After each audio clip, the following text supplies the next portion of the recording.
भगवान गिरि गोवर्धन नाथ जी के पूजन का महत्व हमको बताया गया। आप सभी के यहाँ गाय के गोबर के गोवर्धन जी बनते हैं और उनका पूजन हम सब करते हैं, पर इस पूजन का जो प्रमाण दिया गया, इस पूजन की जो महत्वता बताई गई, इस पूजन की जो श्रेष्ठता कही गई, वो हमें प्राप्त होती है श्रीमद् भागवत से। भगवान कृष्ण की अनुपम लीला से, कि जिस समय भगवान कृष्ण ब्रजमंडल में भ्रमण कर रहे हैं, पूरे ब्रजमंडल में घूमते घूमते भगवान कृष्ण आज सारी ब्रजवासियों के यहाँ, गोपियों के यहाँ मिलते हुए आ रहे हैं, तो भगवान सारे ब्रजवासियों के यहाँ जब पहुंचे तो ब्रजवासियों से मालूम करा कि आखिर कारण क्या है जो आपके यहाँ इतना पकवान बन रहा है, इतनी मिठाई बन रही है, इतना इतना साज सजाया जा रहा है। जैसे कल आपसे कोई पूछता, या एक दिन पहले आपसे 2 दिन पहले कोई पूछता दीपोत्सव के पहले कि साहब आपने इतना सारा गुजिया बनाया है, पपड़ी बनाई है, खाजा बनाया है, मठरी बनाई है, खुरमे बनाए हैं, खूब सारा सामान तैयार कर कर रखा है आपने, तो ये किसके लिए रखा? तो आप अपने छोटे छोटे बच्चों से कहते हो कि जरा शांति रखो, इसको दीपावली पर तुम्हें प्रसाद में मिल जाएगा। ये पपड़ी, ये गुजिया, ये मठरी, ये बालूशाही आपको मिलेगी जरूर, पर दीपावली का पहले पूजन हो जाए उसके बाद दिया जाएगा। मतलब लक्ष्मी जी के लिए हमने सारी तैयारी करी।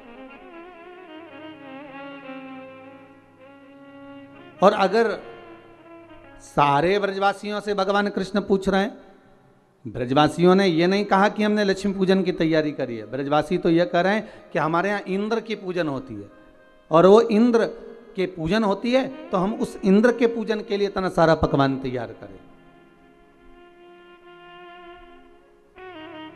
हमने जो इतना सारा भोग तैयार करा है, इतना सारा पकवान तैयार करा है, ये इंद्र की पूजन के लिए करा है।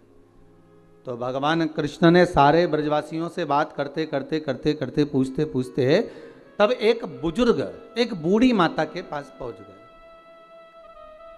एक बूढ़ी मां के पास जाकर पूछा, मां आप बताओ कि इतना सारा पकवान क्यों तैयार किया जा रहा है? ये इतना सारा भोग किसके लिए तैयार किया जा रहा है? तो महाराज वो बूढ़ी मां कहती है, अरे कान्हा तुमको नहीं मालूम क्या, अपने यहाँ दीपावली के इस पावन अवसर पर, अब दीप उत्सव के पावन अवसर पर हम इंद्र की पूजन की तैयारी कर रहे हैं। अच्छा, तो इंद्र के पूजन क्यों? तो कहा वो लक्ष्मी देता है, जल बरसाता है, और जल वृष्टि होती है ना, तो उस जल वृष्टि के बल पर हमें कुछ फसल प्राप्त होती है, चारा प्राप्त होता है, जिससे गौएं चरती हैं, और वो गाय जो चरती है ना, उसका जो दूध मिलता है, उस दूध से हम मक्खन बनाकर अपना यापन करते हैं। भगवान कृष्ण कह रहे हैं, माता जी, ए बूढ़ी मां, अगर देखा जाए तो गौएं तो गोवर्धन पर्वत पर चलती हैं,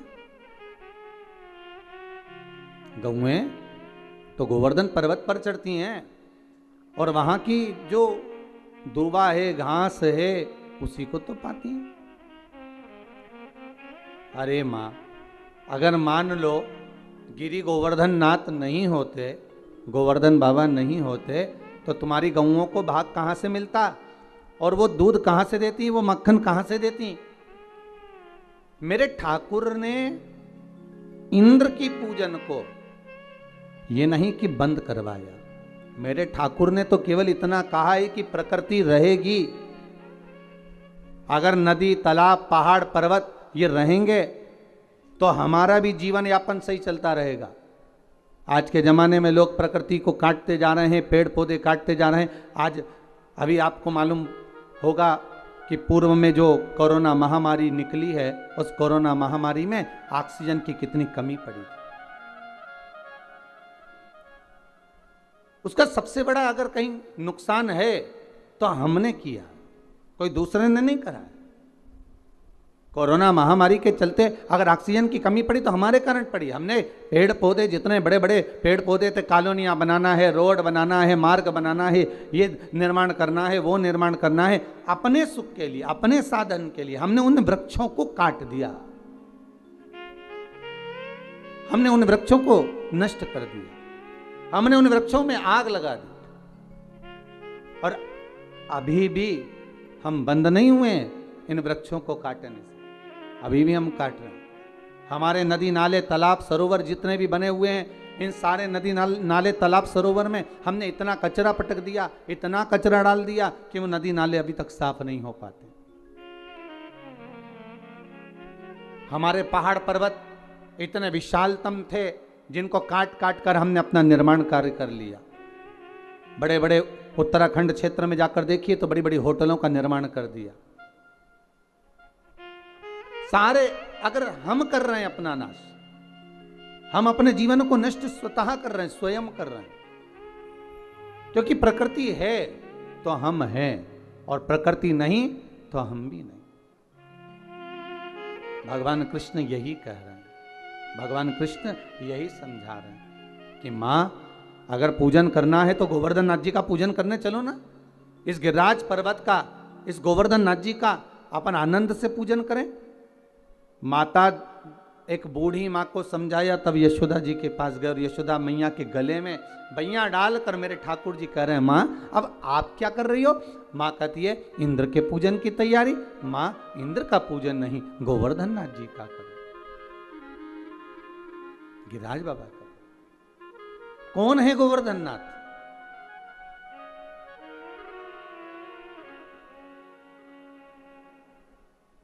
पुलस्त ऋषि के मन भाए, जोर विनय कर तुमको लाए। ये कौन है गोवर्धन नाथ? महाराज जिस समय पर श्री राम जी महाराज सुंदर सेतु का निर्माण कर रहे हैं, नल नील पत्थर को राम नाम लिखकर छोड़ रहे हैं, और जो सेतु बनाया जा रहा है उसमें श्री हनुमान जी महाराज से कहा जाओ जल्दी जल्दी पत्थर लेकर आते जाओ। हनुमान जी महाराज भी गए।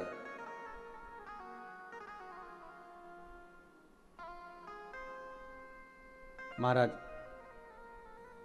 और हनुमान जी महाराज गए और गिरी गोवर्धन नाथ जी को उठाकर लिया है। अब पर्वत को लाते लाते लाते लाते उन्होंने कहा इतना विशाल पर्वत है, एक ही जगह पर रख दूंगा तो बस वहीं से मार्ग बन जाएगा। पर लाते लाते इतने में सूचना मिल गई कि अब तो इस सेतु का निर्माण हो चुका है, अब सेतु का निर्माण हो गया, अब नहीं लाइए, आप उसको रख दीजिए, जहां से लेकर आ रहे हो वहीं पर रख दीजिए, जहां पर हो वहीं रख दो। श्री गोवर्धन नाथ जी को सारे बंदर जितने भी बानर थे सारे के सारे जो पर्वत ला रहे थे, हनुमान जी ने जैसे ही गोवर्धन नाथ जी को नीचे रखा, सारे बानरों ने उनके ऊपर शिलाओं को रखना प्रारंभ कर दिया। प्रारंभ करा तो गोवर्धन नाथ जी की आंखों में जल भर गया और जल भर कर श्री हनुमान जी से बोले, हनुमान तुम राम काज के लिए मुझे लेकर जा रहे थे पर तुमने मुझे बीच मार्ग में रख दिया है। अगर मुझे भगवान नहीं मिले तो हे हनुमान मैं तुम्हें श्राप दे दूंगा कि तुम्हारी भी सेवा करने वाला बीच मार्ग में रह जाएगा। हनुमान जिसको मिलाने के लिए लेकर आए हो कम से कम एक बार उसका दर्शन तो करा देते, एक बार उससे मिला तो देते। हनुमान जी की आंखों में जल भर गया। हनुमान जी महाराज ने राम जी से जाकर कहा, नाथ वो गोवर्धन पर्वत तो मुझे श्राप दे रहा है, गोवर्धन नाथ जी की वो कंदराएं मुझे श्राप दे रही हैं। बाबा राघव जी, हे प्रभु जी आप बताओ मैं क्या करूं? भगवान राम जी ने कहा, गोवर्धन पर्वत से जाकर कहो तुम चिंता मत करो, अभी त्रेता के अंतर्गत तुम्हें लेकर आ रहे थे, तुम विश्राम करो इसी जतिपुरा में, ब्रजमंडल में।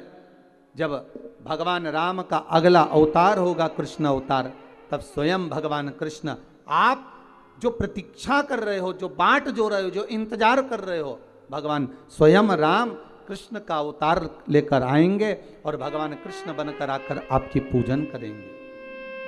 देखिए शिव महापुराण में भी पहले वर्णन किया कि आप अगर इंतजार कर रहे हो आप भगवान की बाट जो रहे हो, इंतजार कर रहे हो, प्रतीक्षा कर रहे हो, विश्वास रखकर भगवान का भजन कर रहे हो, एक दृढ़ता बनाकर, एक भरोसा रखकर, विश्वास रखकर, दृढ़ता रखकर अगर भगवान की भक्ति में डूबे हो तो ये पक्का है, आज नहीं तो कल मेरा महादेव, मेरा ठाकुर, मेरा राम, मेरा कृष्ण आपको मिलेगा जरूर, प्राप्त जरूर होगा।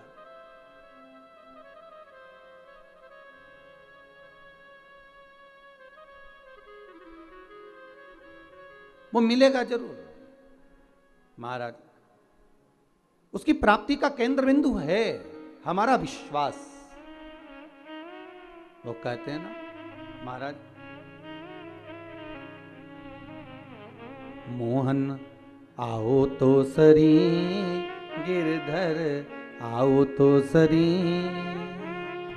माधवरा मंदिर में मीरा एकली खड़ी। मोहन आओ तो सरी, गिरधर आओ तो सरी, माधवरा मंदिर में मेरा एकली खड़ी। मन आओ तो सरी, गिरधर आओ तो सरी, माधवरा मंदिर में मीराबाई एकली खड़ी। मोहन आओ तो सरी, गिरधर आओ तो सरी, माधवरा मंदिर में मेरा भाई एकली खड़ी। एकली खड़ी रे मीरा एकली खड़ी। ओ एकली खड़ी रे मेरा एकली खड़ी। ओ एकली खड़ी रे मीरा बाई एकली खड़ी। ओ एकली खड़ी रे मेरा भाई एकली खड़ी।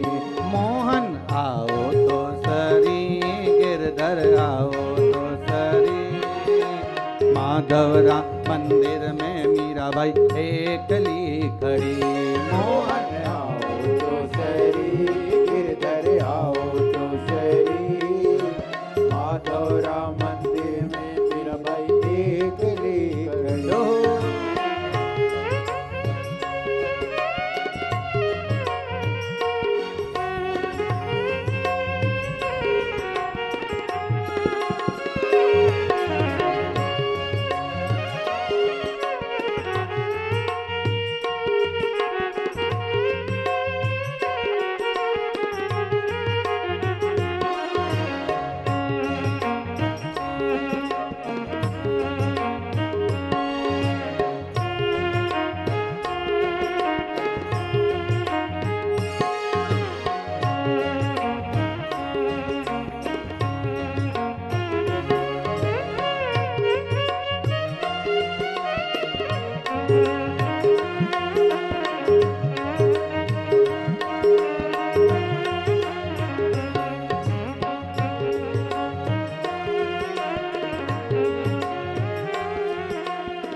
कहो तो सांवरा में मोर मुकुट बन जाऊं। ओहे कहो तो सावरा में मोर मुकुट बन जाऊं। मोर मुकुट बन जाऊं, थारा सिर पर मैं लग जाऊं। मोर मुकुट बन जाओ, तारा सिर पर मैं लग जाऊं। मोहन आओ तो सरी, गिरधर आओ तो सरी, माधवरा मंदिर में मीराबाई एकली खड़ी। मोहन आओ तो सरी, गिरधर आओ तो सरी, माधवरा मंदिर में मेरा एकली खड़ी।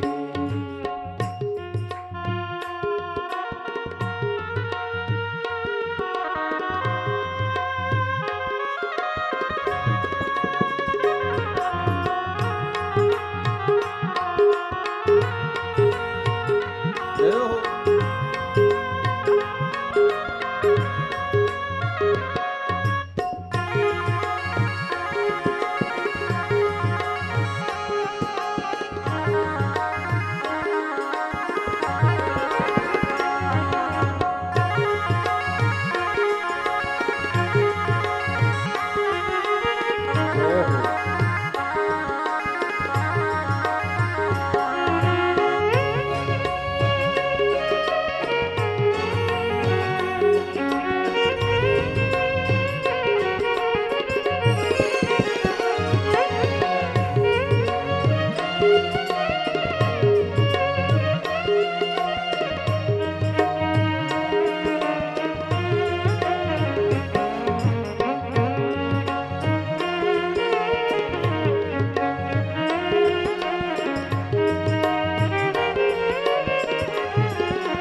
सांवरा में पायलिया बन जाऊं।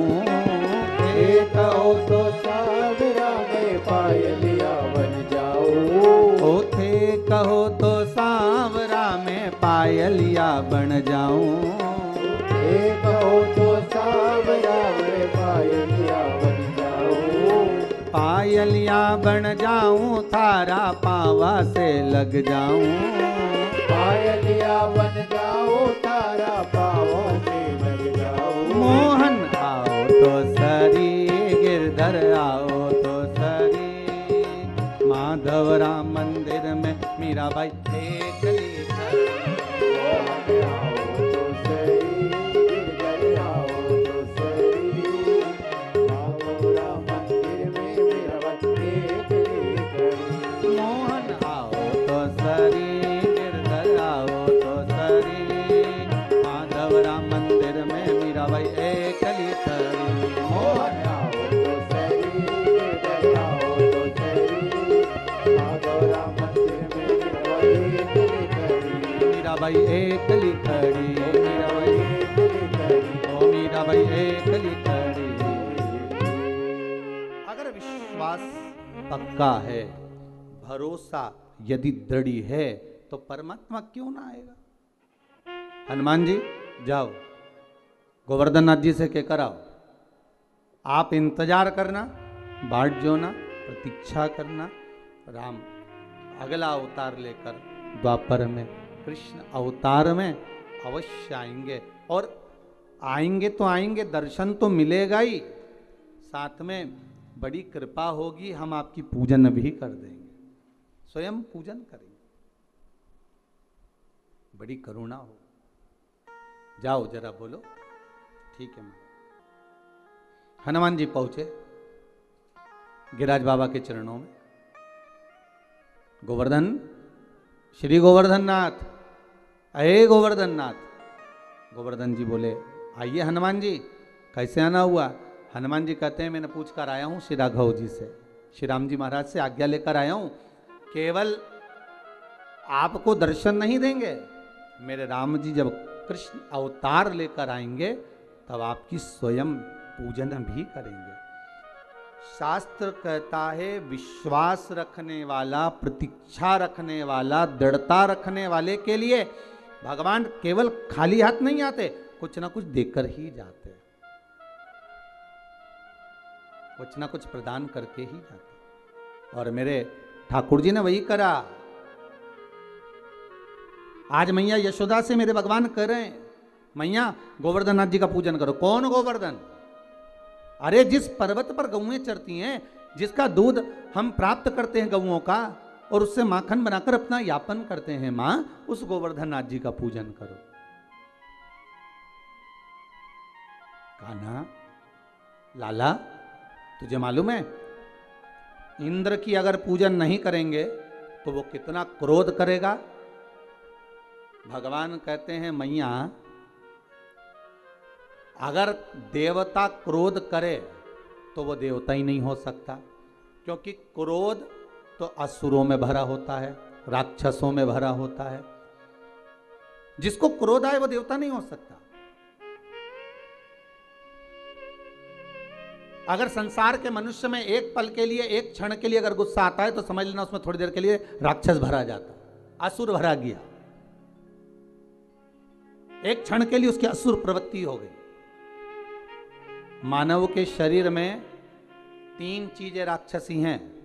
पहले नख, दूसरे दांत, और तीसरा मनुष्य के भीतर का क्रोध। मानव के शरीर में ये 3 चीज राक्षसी है। एक नख, उसका काम है केवल नोचना। दूसरा है दांत, उसका काम है केवल काटना। और एक है क्रोध, जिसके माध्यम से अपशब्द कहना, ताने देना, या किसी के लिए कुछ बोल देना, उसके लिए निंदा, उसके लिए अपशब्दों का कुछ पिटारा धर देना। ये 3 चीज राक्षसी है। अब नख का तो आप कुछ बिगाड़ नहीं सकते कि पूरे नख उखाड़ कर फेंक दोगे। दांत का भी कुछ नहीं बिगाड़ सकते कि पूरे दांत निकाल के फेंक दोगे। क्यों भाई दीनानाथ जी? दांत का भी कुछ नहीं कर सकते, इसको निकाल कर फेंक दिया जाए है? अब बचा केवल एक क्रोध। महाराज केवल एक क्रोध बचा, तो क्रोध तो अपने हाथ में है कि महाराज चाहे कुछ भी हो जाए, हमारे भीतर इस क्रोध रूपी राक्षस को हमें प्रवेश नहीं देना है। रावण कितना अच्छा था, कितना ज्ञानी था, पर कभी कभी क्रोध में आकर जब वो शब्दों के बाण कहता था तो अपनों को चोट पहुंचा देता था। कंस भी था, हिरण्यकशिपु भी था, हिरण्याक्ष भी था। महाराज क्रोध भी राक्षस प्रवृत्ति का एक प्रतीक है। उस क्रोध पर संयम। मां आप कह रही हो कि इंद्र देवता को क्रोध आ जाएगा, तो क्या इंद्र अगर देवता है तो क्रोध आना चाहिए? इंद्र अगर देव हैं तो उनको क्रोध रहना चाहिए? हम जिन देवताओं की पूजन करते हैं, हम जिन देवताओं को मनाते हैं, हम जिन देवताओं को अगरबत्ती लगाते हैं, धूप बत्ती लगाते हैं, दिया लगाते हैं, नारियल फोड़ते, प्रसाद चढ़ाते, माला चढ़ाते, फूल चढ़ाते, अगरबत्ती लगाते, जिनके आगे हम धोख लगाते, प्रणाम करते, अगर उन देवता को हमारे पूजन ना करने पर क्रोध आए तो समझ लेना कि वो देवता नहीं है। देवता को क्रोध नहीं आता, क्रोध आता है असुर प्रवृत्ति को, राक्षस प्रवृत्ति। महाराज मां चलो गोवर्धन नाथ जी का पूजन करने के। देखिए द्रोणागिरी राजा के 3 पुत्र हैं। कितने पुत्र हैं? 3। द्रोणागिरी महाराज के 3 पुत्र हैं। द्रोणागिरी के तुम युवराजा, भक्तन के साधो हो काजा, मुनि पुलस्त जी के मन भाए, जोर विनय कर तुमको लाए। तो द्रोणागिरी जी के 3 पुत्र हैं। पहले नंबर पर द्रोणार्थ, दूसरे नंबर पर कांतानाथ, तीसरे नंबर पर गोवर्धननाथ। भारत की भूमि के 3 पर्वत ऐसे हैं जिनकी परिक्रमा होती है। पहले द्रोणार्थ जो काशी में विराजना है, काशी जो बसा हुआ है, काशी का जो आनंद है वो द्रोणार्थ के कारण। 5 कोस की काशी। महाराज अगर हम काशी की परिक्रमा करते हैं तो समझ लो वो द्रोणार्थ की ही परिक्रमा। दूसरे नंबर पर कांतानाथ जो चित्रकूट में जिनका निवास है, राम जी के विश्राम के लिए, राम जी को आराम करने के लिए श्री हनुमान जी महाराज ने पहले ही द्रोणागिरी से उनके दूसरे नंबर के पुत्र कांतानाथ जी को लाकर रख दिया। दूसरे नंबर पर है कांतानाथ जिनकी परिक्रमा होती है महाराज 3 कोस की। कभी कई लोग कहते हैं 5 कोस की है, कोई कहते हैं 3 कोस की है, पर ये तो भगवान का भाव है कि आप जिस भाव से करते हैं भगवान उस भाव से निवास करता है। तीसरे नंबर पर हैं गोवर्धन नाथ। ये पिता द्रोणागिरी के हैं और अपनी माता के बड़े प्रिय हैं। माता पिता का जो स्नेह रहता है वो जरा छोटों पर ज्यादा रहता है, छोटे पर ज्यादा प्रियता रहती है। बड़ा पिता को प्रिय, छोटा माता को प्रिय। अब बचा है बीच का मंझला, जो बीच का रह गया मंझला, तो कहे ये किसका प्रिय है? तो शिव महापुराण कथा कहती है ये भोलेनाथ जी का प्रिय है, ये ठाकुर जी का प्रिय है, राम और कृष्ण का प्रिय है। अब द्रोणागिरी ने कहा ये मेरे गोवर्धन नाथ को नहीं दे सकता, पर बहुत प्रयास किया, बहुत निवेदन करा।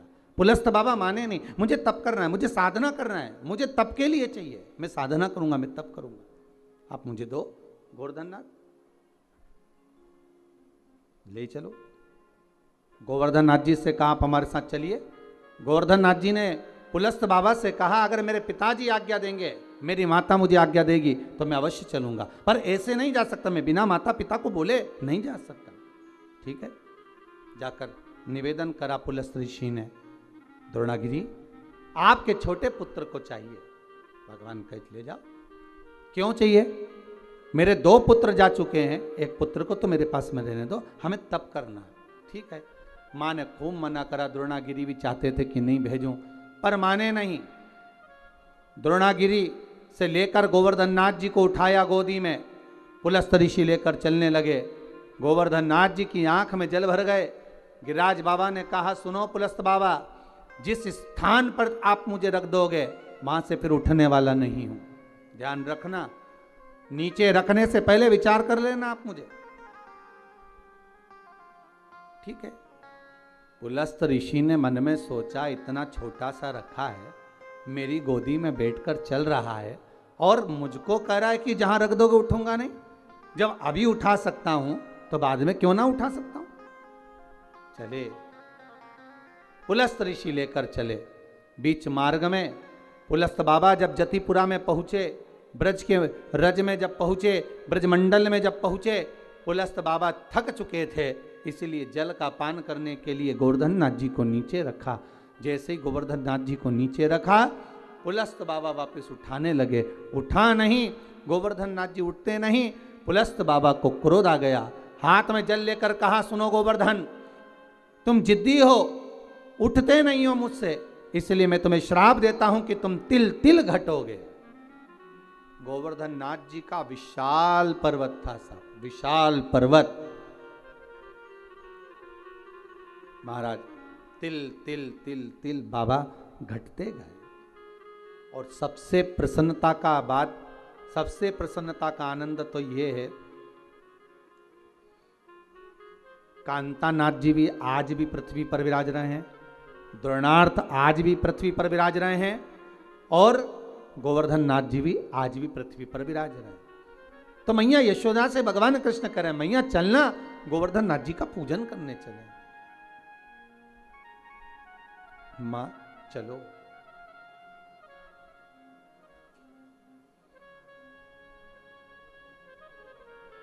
मां चलो गोवर्धन नाथ जी का पूजन करने। मैया ने कहा, लाला चलने को तो चल चले, पर पहले नंद बाबा को आन दे, तेरे बाबा आएंगे और वो आज्ञा देंगे तो हम चलेंगे। मैया आप चलो तो मैया ने सारा साज सजाया, जितना सामान था सब रख लिया, भोजन का जो भी सामग्री सिद्ध हुई थी वो रख लिया। चले, गिरि गोवर्धन नाथ जी का पूजन करने चले। महाराज मैं तो गोवर्धन को जाऊं मारा वीर, नहीं माने मेरो मनवा। मैं तो गोवर्धन को जाऊं मारा वीर, नहीं माने मेरो मनवा। मैं तो गोवर्धन को जाऊं मारा वीर, नहीं माने मेरो मनवा।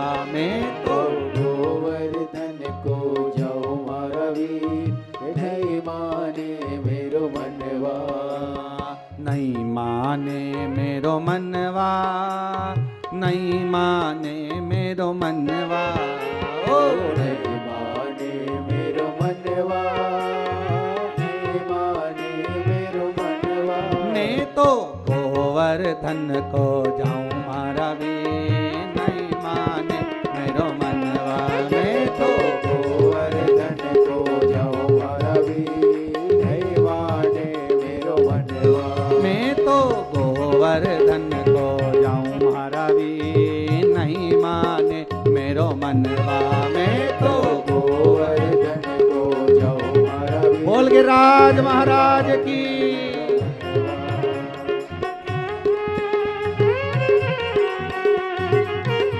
जय हो।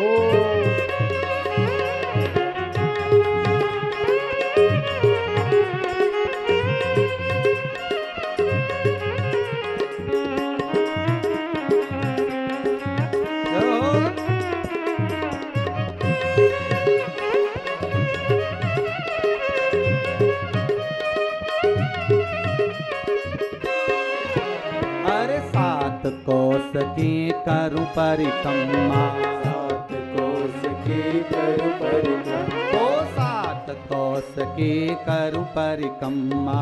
सात कोस की करूं परिक्रमा। मैं तो मानसी गंगा नहाऊं मारा वीर, नहीं माने मेरो मनवा। मैं तो मानसी गंगा नहाऊं मारा वीर, नहीं माने मेरो मनवा। मैं तो गोवर्धन को जाऊं मारा वीर, नहीं माने मेरो मनवा। मैं तो गोवर्धन को जाऊं मारा वीर, गिरिराज महाराज की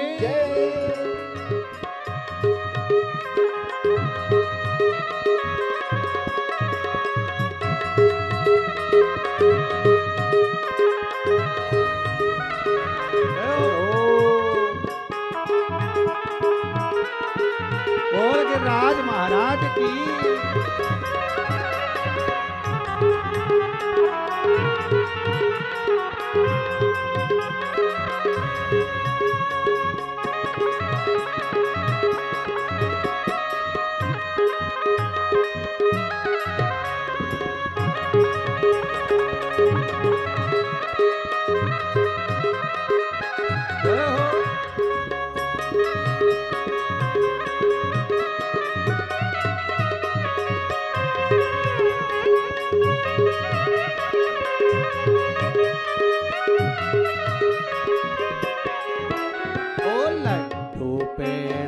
और जलेबी लड्डू पेड़ा और जलेबी अरे लड्डू पेड़ा और जलेबी लड्डू पेड़ा और जलेबी मैं तो 56 भोग लगाऊं जय हो। रवि नहीं माने मेरो मनवा मैं तो 56 भोग भोग लगाओ मरवी नहीं माने मेरो मनवा मैं तो गोवर्धन को जाऊं महारावी नहीं माने मेरो मनवा मैं तो गोवर्धन को जाओ मरवी नहीं माने मेरो मनवा नहीं माने मेरो मनवा नहीं माने मेरो मनवा मैं तो गोवर्धन को जाऊं महारावी नहीं माने मेरो मनवा मैं तो गोवर्धन को जाओ मरवी नहीं माने मेरो मनवा मैं तो गोवर्धन को जाऊं महारावी नहीं माने मेरो मनवा तो गोवर्धन को जाओ मरवी नहीं माने मेरो मनवा जय हो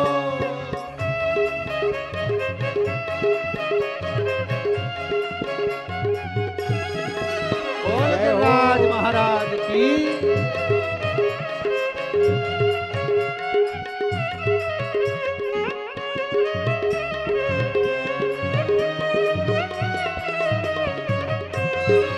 जय हो